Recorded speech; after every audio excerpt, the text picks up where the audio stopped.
توحید جس کی زندگی میں آ جاتی ہے، ایک بڑا فائدہ اسے یہ بھی نصیب ہوتا ہے کہ دنیا کی بڑی بڑی مصیبتیں بھی اسے اس کے قدموں کو ڈگمگا نہیں سکتی، وہ ہمیشہ اللہ کے دین کے مسئلے میں ثابت قدم رہے گا۔ ہم اکثر مردوں کی بات کرتے ہیں کہ بہادری ہو تو مرد جیسی، لیکن حقیقت میں بات یہ ہے کہ بہادری ہو تو توحید پرست جیسی، چاہے وہ مرد ہو یا عورت ہو۔ آپ کو پتا ہوگا، آپ نے ایک عورت کا قصہ سنا ہوگا جس کے بارے میں حدیث کے اندر آتا ہے کہ ایک عورت تھی جو فرعون کے زمانے میں فرعون کی بیٹی کو کنگھی کیا کرتی تھی۔ کنگھی کرتے کرتے اس کے ہاتھ سے کنگھی نیچے گر گئی تو اس نے بسم اللہ کہہ کر اس کنگھی کو اٹھایا، تو فرعون کی بیٹی کہتی ہے یہ جس اللہ کا نام لے کر تم نے کنگھی اٹھائی یہ اللہ میرے ابا نہ ہے؟ کہا کہ نہیں، جس اللہ کو میں نے یاد کیا یہ تمہارا بھی رب ہے، تمہارے باپ کا بھی رب ہے، یہ سب کا رب ہے، اس رب کو یاد کر کے اس کے نام سے میں نے کنگھی اٹھایا۔ تو فرعون کی بیٹی کہتی ہے جا کر ابا کو بتا دوں۔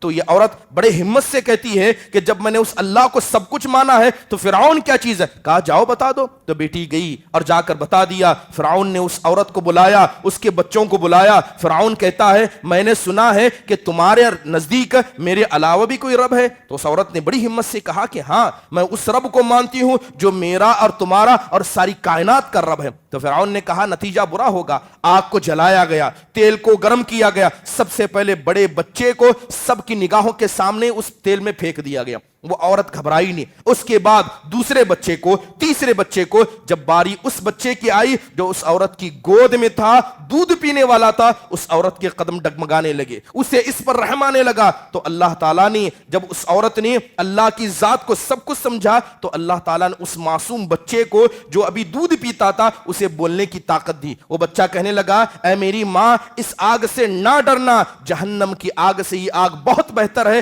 وہ عورت بچے کے ساتھ اس آگ میں کود جاتی ہے۔ اللہ کے نبی صلی اللہ علیہ وسلم جب معراج پر گئے تھے آپ کو ایک خوشبو سنگھائی دی۔ آپ نے پوچھا یہ خوشبو کس چیز کی ہے؟ تو حضرت جبرائیل کہتے ہیں کہ وہ اس عورت اور اس بچوں کی خوشبو ہے جو جنت سے آ رہی ہے، جسے فرعون نے زندہ جلا دیا تو اس کے بچوں کو مار دیا تھا۔ محترم حاضرین، انسان اگر توحید پرست بن جائے دنیا کی مصیبتیں کبھی اسے کیا ہے ڈگمگا نہیں سکتی۔